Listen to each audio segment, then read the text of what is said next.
Agora tá gravando. Deixa eu ir lá voltar para minha.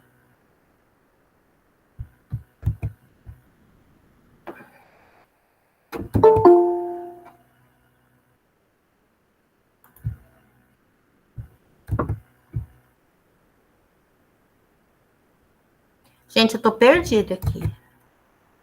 Nas minhas telinhas aqui. Peraí que eu já vou aí. Já vou falar, já vou dar autorização para quem tá chegando agora. Sei que chegou alguém agora. Vamos parar a apresentação. Pronto. Começar tudo de novo. Chegou alguém? Porque eu ouvi o barulhinho que chegou alguém.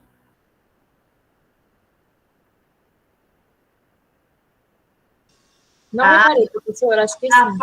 Foi o Luan que fez uma observação no chat e fez o barulhinho. Bom, gente, vou começar tudo de novo, tá, gente? Boa noite, meu nome é Gisele. Como a gente não estava gravando, então eu vou iniciar novamente a apresentação para poder ficar gravado para quem perdeu, tá bom? Vamos lá, vou compartilhar.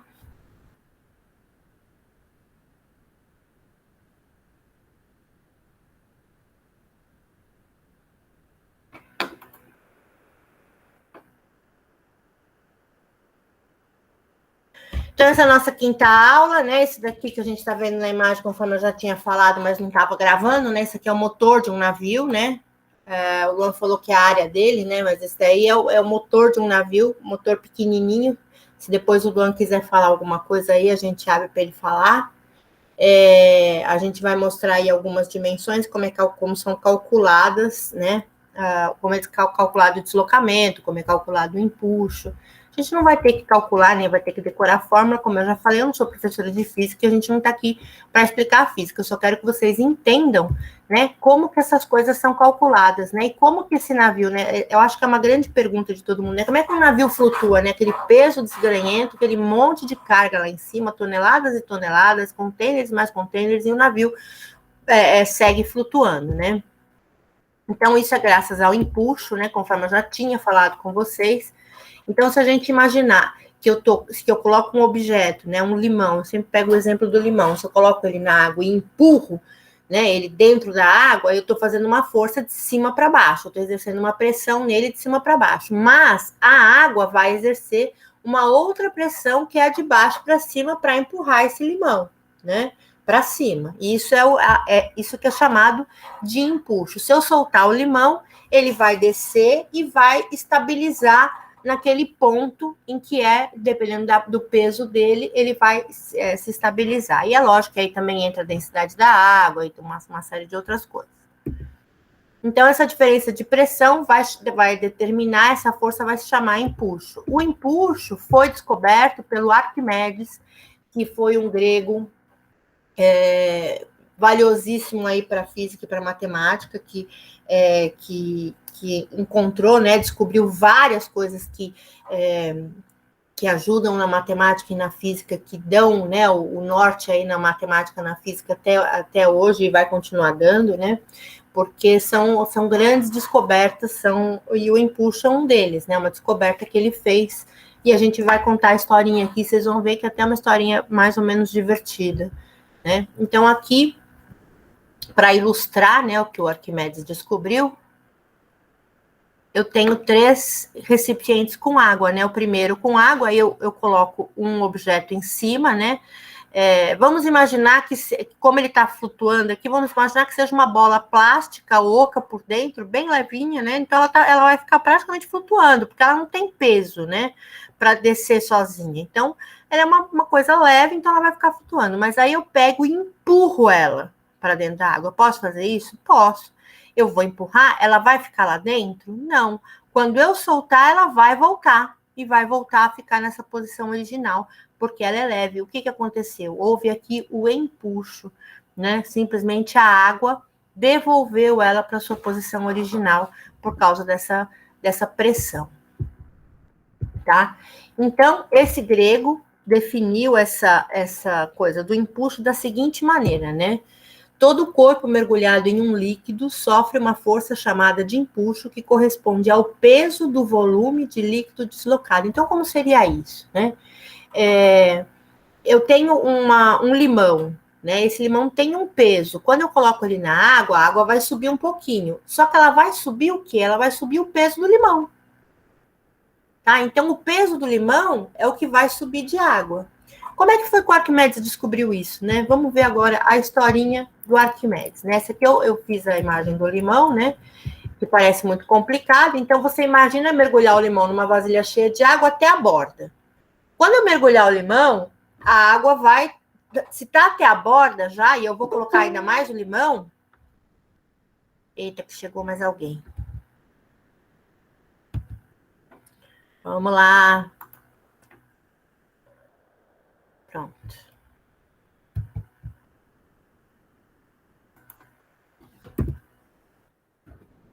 Eu tô com ela até a borda, eu coloco ainda mais o limão, ela vai transbordar. A mesma coisa que eu tenho um copo de Coca-Cola e querer colocar gelo nele. Para eu colocar o gelo no copo de Coca-Cola, ele tem que estar abaixo da borda. Porque à medida que eu vou colocando o gelo, ele vai transbordando. Porque o peso e o volume desse gelo vão descendo na água e a água vai subindo, né? Então, a água vai transbordar até uma determinada quantidade que vai sair do vasilhame. Se eu pegar essa água que transbordou do vasilhame e pesar, ela vai ter o peso do limão, tá? Então, a quantidade de água derramada corresponde ao volume que o limão ocupou, né? Antes de salar, ele vai ocupar o volume, né? Não é o peso, é o volume. Bom, então, o empuxo é uma força que empurra o limão para cima, que corresponde ao peso da água que ele derramou, é o peso. O volume e peso nessa altura estão misturados.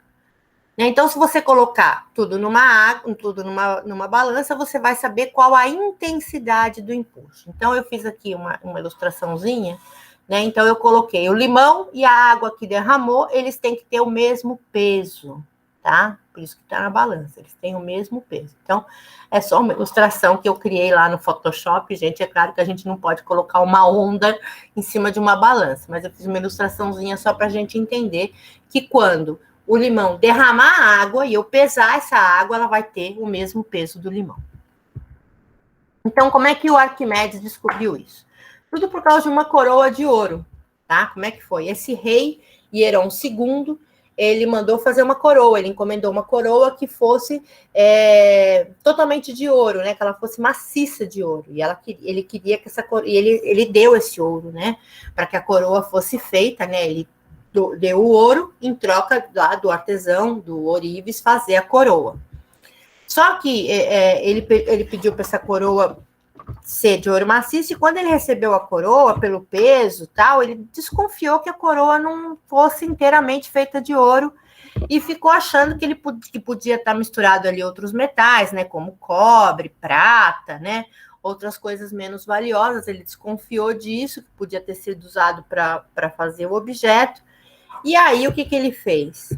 Ele chamou o Arquimedes, né, e pediu para ele investigar o assunto. Então, ele falou para o Arquimedes assim: eu quero que você descubra para mim quanto ouro foi roubado de mim.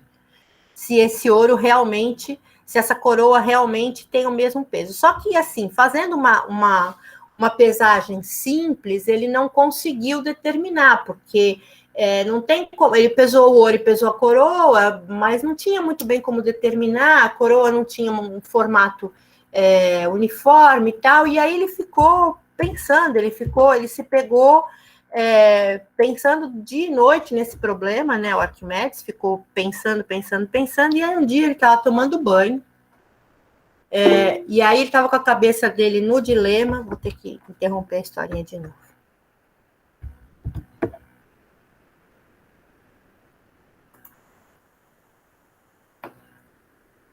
Gente, quando vocês quiserem falar comigo... Então, que nem a Ellen colocou uma pergunta. Não põe no chat, tá? Por favor, senão eu interrompo a apresentação. Eu prefiro que vocês me interrompam falando, tá? Senão eu interrompo... tá bom, venho para pergunta não, professora. Pode voltar a falar. Não, qualquer comentário vocês podem fazer. Gente, vocês estão livres a fazer qualquer comentário falando, tá? Eu prefiro até que vocês façam, mas o chat, na hora da aula, ele me atrapalha. Então, o chat, eu peço que vocês não usem o chat na hora da aula, porque o barulho do chat, para mim, é o mesmo barulho de alguém entrando na sala. Então, eu sempre acho que tem alguém entrando, por isso que eu interrompo e venho para cá. Mas tudo bem, pô, não, vocês podem perguntar, gente, a hora que vocês quiserem. Eu até prefiro que vocês participem disso, tá? Da aula dessa maneira. Então, conforme eu estava dizendo, né? O Arquimedes estava de noite pensando. Um dia ele estava distraído, né? E não percebeu que a banheira dele foi transbordando, né? Então ele estava lá tomando banho e a água foi caindo e foi transbordando e ele não percebeu isso, né? E aí ele pensou, né? Ele percebeu que o volume da água que estava para fora da banheira era igual ao volume do corpo dele imerso. Tá? Ele percebeu isso, que conforme ele se mexia dentro da banheira, a água subia e descia de acordo com o que ele punha para dentro da água e tirava. E aí, descobrindo isso, tem várias imagens, tá, gente, dele gritando eureka. Eureka quer dizer descobrir. E aí, assim, em grego, né, eureka é descobrir, por isso que hoje se fala, né, eureka, né, descobrir tal coisa, porque você teve um grande insight, você teve uma grande luminosidade, né, você se iluminou, por isso a lâmpada também, que dá uma ideia da ideia, né, que tá vindo, ele descobriu que toda essa água que escorria da banheira era o volume do corpo dele, né, que transbordava. Então, como é que ele fez para descobrir o peso, né, da coroa? Ele pegou um vasilhame com água. Primeiro ele colocou a coroa dentro, né, e ela subiu até um certo ponto. Depois ele colocou a barra de ouro e ela subiu até outro certo ponto, que não era o mesmo ponto do ponto da coroa. Então, a coroa já estava mais pesada do que e a prata ele colocou e ele foi até o final. Então, ele mergulhou esses três, ele fez várias experiências, né? Isso não foi tão simples assim, né? Eu estou ilustrando de uma forma simples, mas ele pegou esses objetos maciços feitos de ouro e de prata e os pesos eram iguais aos da coroa. Então, ele foi fazendo os testes até chegar no resultado que ele queria, né? E aí, como ele estava com as coisas no ar, né, sempre balançando no ar a coroa e o ouro, e a coroa e a prata, ele não conseguia determinar. Por isso que ele fez essa experiência com a água para ver qual era o volume, né? Quem deslocava mais água, né? E aí a balança ficaria inclinada, né? Ó. Quando ele colocou a coroa e a barra de ouro, né? A barra de ouro foi mais fundo do que a coroa, afundou mais do que a coroa. Então, o que significou dentro da água? Significou que a coroa não tinha o tanto de ouro que o rei tinha dado, né? Então, aí ele desvendou a fraude, né? Dentro da água, ele conseguiu descobrir isso com mais facilidade. Então, quando ele fez esse teste, o volume da água deslocada na cuba vai corresponder ao volume da coroa, né? Ele percebeu que a coroa derramava menos líquido do que o ouro, mas mais líquido do que a prata, então ela não era puramente composta de ouro, e com isso ele desvendou o mistério lá para o rei que tinha feito o pedido. E aí, de acordo com a história, ele ficou tão entusiasmado, que conta a lenda que ele saiu nu pelas ruas gritando eureka, eureka, que é uma expressão grega que diz, que quer dizer descobrir. E era meio louquinho mesmo, ele era tido, como todo cientista, era tido como meio louquinho, né? Então ele fez essa descoberta e saiu lá pelas ruas gritando eureka, eureka, eureka. Infelizmente, Arquimedes foi assassinado numa das invasões lá, e o rei tinha pedido para poupá-lo, mas o soldado não poupou. É uma historinha aí que também eu estava lendo outro dia, mas eu não li ao todo. Então, por causa disso, toda grande descoberta ou ideia, né, diz eureka, né? A pessoa, quando descobre uma coisa ou tem uma grande ideia, ela fala assim, eureka, né? Ou seja, ela foi iluminada com uma grande ideia ou com uma grande descoberta, por isso a lâmpada também representa essa descoberta ou essa ideia, né? Então, foi daí que surgiu, foi lá do Arquimedes. O Arquimedes era um homem brilhante, né? E graças à descoberta dele, muitas contribuições para a matemática, como a engrenagem, como outras coisas, o Arquimedes falou: dê-me um ponto de apoio e eu moverei o mundo, tá? Ele também descobriu o princípio da alavanca, tá? Então, isso é só uma curiosidade. Agora vamos entrar no navio. Essa imagem que vocês estão vendo aqui é um navio saindo de um estaleiro, ou seja, ele está pronto, né? Ele foi construído nesse estaleiro e ele está saindo do estaleiro. Quando esse navio, quando ele sai do estaleiro, ele vai sair já com todos os equipamentos necessários para navegação. Só que ele sai sem gasolina, né? Sem combustível, sem lubrificante, sem todos os componentes necessários para uma viagem. Então, quando ele é pesado, né? Que ele sai, quando ele está saindo do estaleiro, essa imagem está mostrando ele saindo e na ilha já está sendo pesado, tá?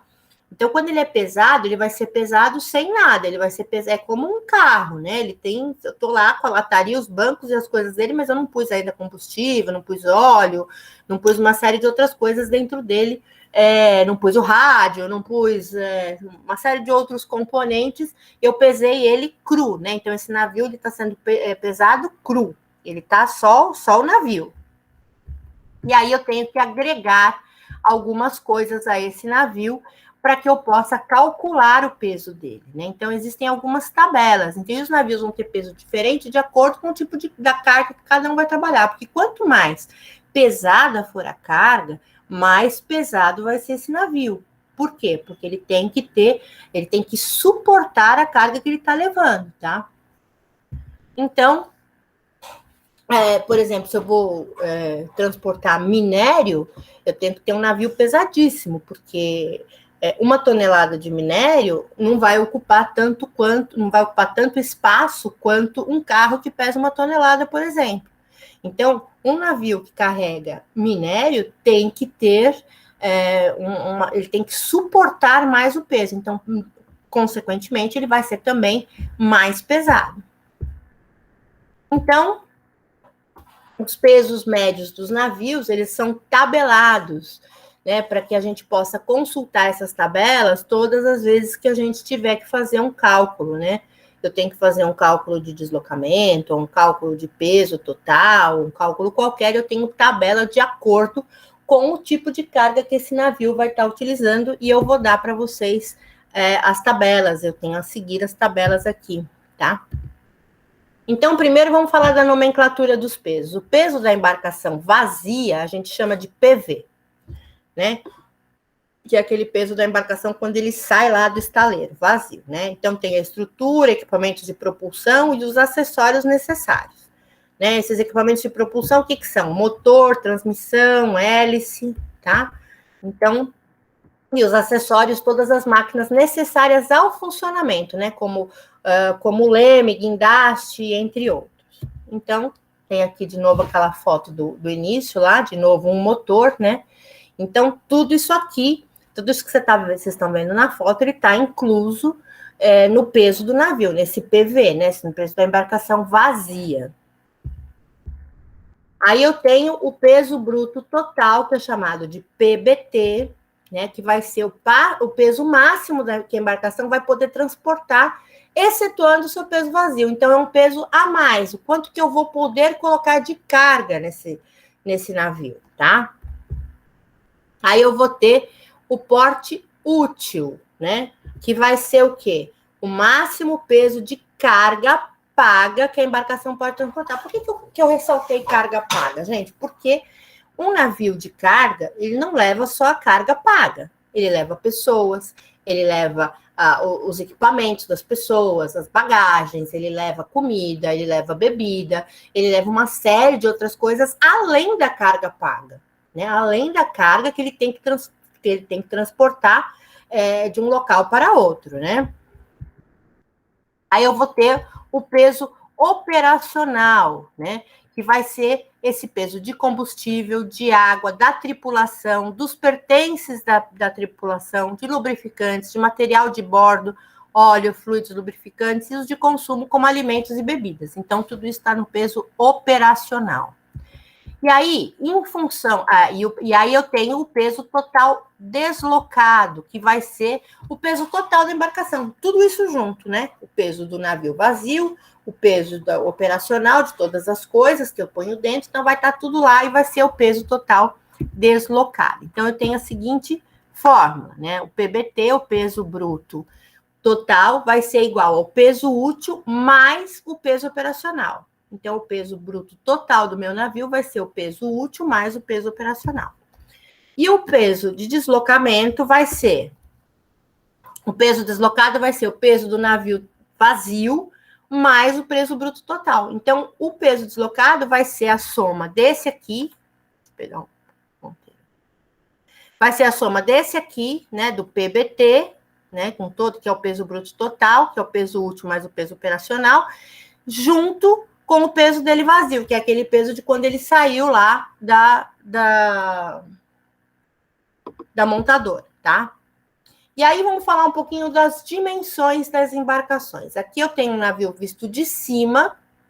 Por enquanto tá tudo ok, gente? Vocês estão entendendo? Me interrompam, tá? Me chamem aí pelo áudio que eu pare e a gente comente. Mesmo que vocês tenham algum comentário para fazer, alguma coisa para contar, gente, podem compartilhar com todo mundo. Quem trabalha com isso, quem já viu essas coisas, por favor, compartilhem aí com a gente, que não tem problema nenhum vocês me interromperem.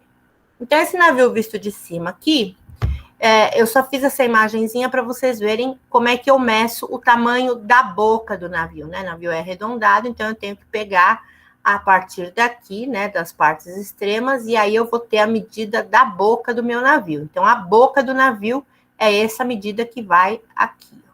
Tudo isso aqui é a minha boca do meu navio. Esse quadrado vai ser a boca do navio. Então, eu vou ter as dimensões da minha embarcação. Então, quais são as dimensões? Eu vou ter um código para cada uma delas, né? E vou ter o significado e se ela depende ou não do peso do navio. Então, vamos ver. A loa. A loa é o comprimento total. A gente já falou sobre isso numa outra aula. Então, da parte extrema do fundo do navio até a parte extrema da frente do navio, o total disso vai ser a minha loa. É o comprimento total. Aí eu vou ter o LPP, que é um comprimento entre as perpendiculares. O que seria esse comprimento entre as perpendiculares? Eu fiz uma imagem a seguir que vai ficar mais fácil de vocês entenderem. O comprimento entre as perpendiculares é o comprimento do que ele vai medir quando ele estiver dentro da água, na linha da água, tá? Eu vou mostrar na imagem, vai ficar mais fácil de vocês entenderem. Porque o navio, ele não é um quadrado, ele não é um retângulo, né? Ele vai afunilando, ele se afunila, né? Então, quando ele se afunila, eu vou ter um comprimento aqui, mas eu vou ter um comprimento menor, provavelmente menor, nas perpendiculares. Aí eu vou ter a boca, que eu já mostrei para vocês qual é a boca, que é a largura total da embarcação. Vou ter o calado, que eu já falei para vocês que é a parte que fica para dentro da água. Isso vai depender do peso? Vai. O calado depende do peso dele. O calado é o que está para dentro da água. Quanto mais pesado ele estiver, mais para dentro da água ele vai ficar, né? Ele vai exercer mais pressão e vai entrar mais para dentro da água. Aí eu vou ter o pontal, né? A altura da superestrutura e a borda livre. Isso tudo a gente já viu na aula passada, que eu já passei para vocês todos os componentes do navio. Então, vamos ver como é que é isso aqui, né? Então, eu tenho aqui a altura acima da borda, né? Que é a borda livre do meu navio, né? O pontal, que é esse comprimento aqui, do calado, mais a minha borda livre. E aí, o LPP, né? Como é que eu calculo essas perpendiculares? Eu vou... Aqui, essa linha mais grossa... é a linha que a linha marca, é a linha d'água, tá, gente? É a linha que ele fica lá, a linha de segurança que ele fica na água. Então, conforme esse navio estiver entrando aqui dentro da água, e eu traçar aqui uma perpendicular, eu vou ter esta medida aqui. Esta medida que vai daqui, né? Tá vendo aqui o desenho do navio, né? Essa medida que vai daqui até aqui vai ser o LPP, que vai ser o comprimento entre essas perpendiculares. Eu tracei essas perpendiculares e achei o LPP, que vai ser menor do que a loa, né? Porque esse navio, ele vai afunilando, né? Ele é levemente afunilado, então ele vai ser menor do que a loa. Então, a gente vai ver que o LPP vai ter esse tamanho aqui e a loa vai ter esse tamanho aqui. Então, ele vai ser menor do que a loa, porque o navio afunila. Ficou claro isso, gente? Tá, beleza? Eu acho que vocês dormem e me enganam. Vocês fazem de conta que estão aí, não estão. Então, vamos falar aqui do primeiro... Oi? Ficou claro. Então, tá bom. Nós está aqui, professor. Então, tá bom. Não me abandonem, hein? Então, vamos lá. Eu vou falar primeiro do navio, que é o de carga geral. Então, essas tabelas são tabelas prontas, tá, gente? São tabelas que foram feitas por alguém que tinha muito tempo, inspiração, e já fez as tabelas para que a gente não tenha que, cada vez que pegar um tipo de navio, ter que ficar fazendo todas essas contas. Então, aqui vai o porte do navio. Então, é o peso, é o porte bruto do navio. Então, se ele é para 40 mil toneladas, 35, 30, 25, 20, 15, 10, 5 ou 2,5, tá? Então, ele vai ser o meu porte bruto. O deslocamento é feito em toneladas, o comprimento em metros, né? A boca e o calado, tudo em metro. Então, é sempre o peso em tonelada e o comprimento em metro. Então, esse navio, esse aqui é para carga geral, tá? É um navio de carga geral. Então, para cada tipo de navio, para cada tipo de carga que ele vai carregar, eu vou ter aí uma média. Eu vou ter uma média do que vai ser a loa, o LPP, a boca, o calado e esse deslocamento, né? Esse deslocamento que é aquela conta que eu falei para vocês, que é o peso bruto do navio mais todo o peso dos outros tipos de carga que ele vai levar dentro. Então, se eu pegar esse valor aqui do deslocamento e subtrair o peso bruto, eu vou achar o número que vai determinar qual é o peso útil, qual é o peso das outras coisas que o navio está carregando, tá bom? E aí eu tenho os tipos de navio aqui, quando o navio é para 40 mil, para 35, para 30, e para cada tipo de navio eu vou ter uma medida diferente e vou ter aí um comprimento diferente. Essas tabelas servem para a gente consultar, né? Se, por exemplo, eu falo para vocês assim, um navio de carga geral com capacidade para 40 mil toneladas, com porte de 40 mil, com PBT de 40 mil toneladas, qual é o comprimento dele, o deslocamento, então vocês vão ter que fazer conta? Não, vão ter que pegar na tabela. A tabela já diz para vocês o que é cada um deles, tá? Opa, passei a mais. Aí eu vou ter dos graneleiros, né, para granel sólido. E aí, dentro do granel sólido, a gente tem uma divisão, tá? Porque eu tenho um granel sólido de muito peso, que são os minérios de ferro e alguns outros minérios, e tenho o granel sólido, que são os mais leves, né, como os grãos. Eu não posso comparar lá o volume que ocupa uma tonelada de soja com o volume que ocupa, o espaço que ocupa uma tonelada de minério de ferro. Minério de ferro, uma tonelada, é um pedacinho. Uma tonelada de soja vai ser um porão inteiro, né?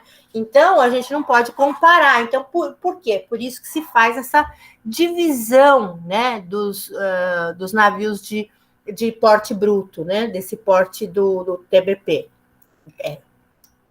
PBT, tá errado aí. É PBT, tá?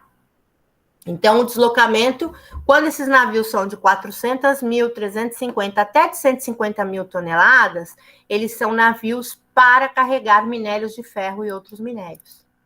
E eles vão ter, então, outras dimensões, né? Eles vão ser navios mais pesados, vão ser navios maiores, porque eles precisam suportar carregar uma carga tão pesada como é o minério de ferro, né?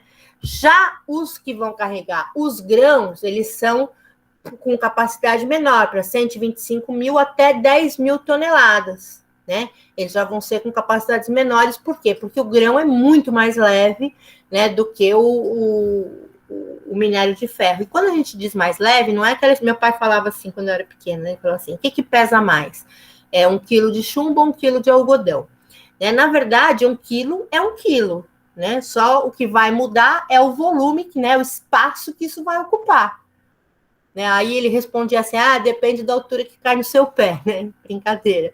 Mas o peso é o mesmo. Uma tonelada é uma tonelada, tanto seja ela de minério de ferro, como seja de soja. Só que o espaço que isso vai ocupar dentro do navio é muito menor no minério de ferro do que é na soja. Então, para eu pegar 2 graneleiros, né, e encher um com minério de ferro e outro com soja, o que vai encher de minério de ferro vai ficar muito mais pesado do que o que eu vou encher de soja, porque vai caber dentro dele muito mais minério de ferro do que cabe de soja naquele que está carregando a soja, né? Então, por isso que eles fazem essa diferenciação. Então, até 150 mil toneladas são navios para carregar minérios, né? Abaixo de 150 mil toneladas são os que vão carregar os outros tipos de granel sólido, que são aí os grãos, né? Aí a gente tem aí 3 tipos de navios que vocês vão ouvir falar, que vocês vão ver esses termos, né? A gente tem o Panamax, né? Panamax é um tamanho máximo de passagem no Canal do Panamá. Então, se ele tem mais do que 32,2 metros de boca, ele não passa no Canal do Panamá.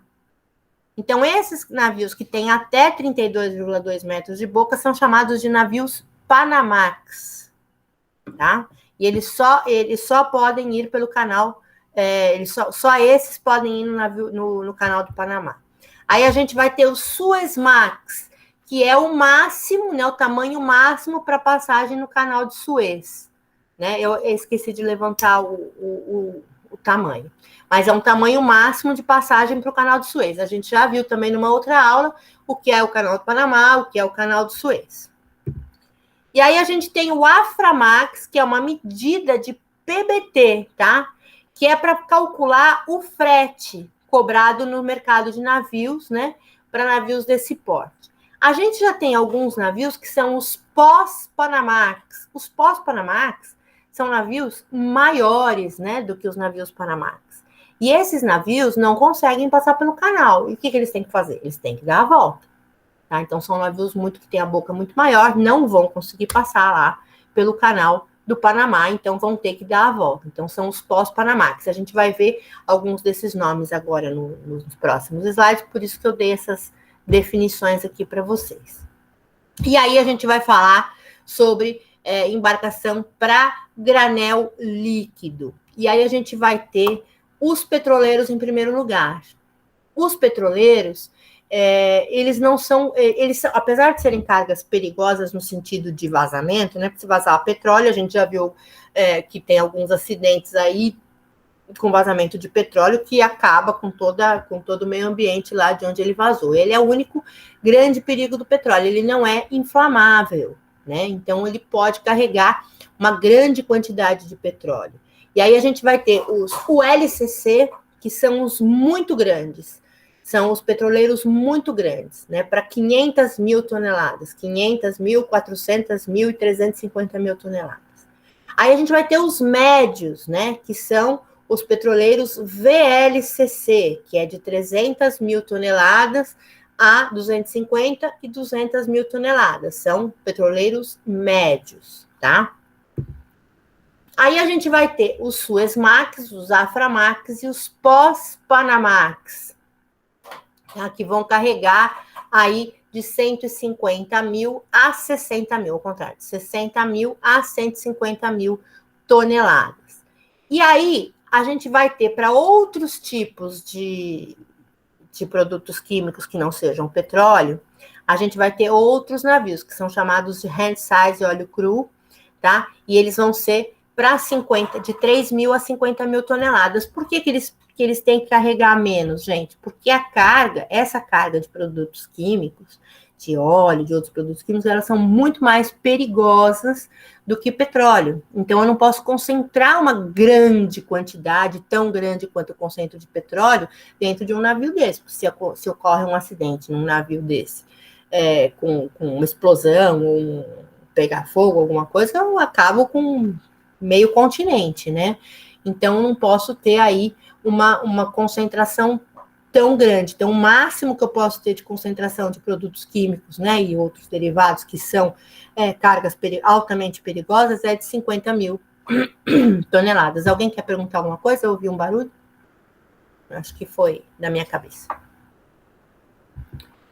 E aí a gente vai falar dos porta-container, né? E aí a gente vai falar dos Panamax e dos pós-Panamax. Já existem alguns até maiores, tá? Os porta-containers, eles são de 10 mil, né, de peso, até 60 mil toneladas, né, que são os chamados de Panamax, que vão ter essa boca aí até 32,2, que é o que eu falei para vocês. Oi, alguém quer falar? Se não me engano, tem um Super Pot Panamax também. Tem. Já tem o Super Pot Panamax. Eles vão aumentando de tamanho, né? Eles vão até onde a criatividade e a ciência permite, eles vão indo, né? Quanto mais eu puder colocar de carga dentro de um navio, mais eu vou economizar, né? Porque, claro, quanto mais carga eu puder levar dentro de um navio só, eu vou ter uma grande economia no transporte, né? Quanto mais carga eu carrego, mais econômico fica. Então, eles vão aumentando aí os tamanhos dos navios, né? Bom, e aí a gente tem esse Panamax aí com boca de no máximo 32,2, e aí a gente vai ter os pós-Panamax, né? E como o colega já falou aí, os pós-Panamax, que são os Gran Panamax, que vão ter mais do que 70 mil, vão ser para mais de 70 mil toneladas, né? Esses pós-Panamax são de 55 a 70, e vão ter essa boca aí no máximo de 42,8. Tá? Então já existem aí maiores. Até estava trocando uma ideia com meu marido antes da aula, e ele estava falando para mim que isso não para, é uma coisa que vai modificando com uma grande rapidez. A gente montou essas tabelas aí que é para ficar uma coisa meio média, para a gente saber que existe e tem onde a gente consultar quando a gente precisar, né? Bom, gente, eu vou voltar para a nossa aula. Nossa, nossa sala hoje está vazia, hein, gente? Cadê todo mundo? Hein? Alguém me fala? Sextou, professora, hoje. Oi, sextou hoje, na terça-feira? Ô, professora, eu acredito que devido à quantidade de projetos, não justificando, né? A quantidade de projetos, um em cima do outro, o pessoal tá meio que dividido, tá muita coisa. O pessoal fez um negócio muito louco, uma nomenclatura que eu não consegui entender. Todo mundo com projeto, aí todo mundo corre para um lado para o outro, aí quebra a gente mesmo. Eu entendo. Não, eu entendo. A gente tem a facilidade porque eu entendo, eu compreendo. Tem professor que eu sei que não compreende, mas eu entendo sim. Só que é o seguinte, são 10 para as 8. Eu vou então fazer o seguinte, eu vou parar até 8h30. Vou dar esse intervalo agora. Pode ser? Pode. Então, eu vou dar intervalo agora. Avisem o pessoal que 8h30 a gente volta para o pessoal entrar, porque aí eu vou falar sobre o nosso projeto.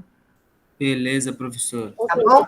E aí fala pro pessoal, se precisar de mais uns 10 minutinhos, eu até dou uns 10 minutos a mais, mas fala pro pessoal entrar quando for 8h30, 20 para as 9, que é para a gente poder falar do nosso projeto, tá bom? Para eu poder fechar com vocês, senão também a gente vai ficar implicado na nossa matéria. Ok, professor. Pode ser assim? Beleza, professora, a gente já tira todas as dúvidas que tá rolando aí. Isso, já falem com os grupos de vocês, vejam quais são as dúvidas, já tragam para mim, depois do intervalo que vocês estiverem prontos, a gente vai projetar aqui e vai discutir, tá bom? Beleza. Então, até já, gente. Tchau, tchau. Tchau.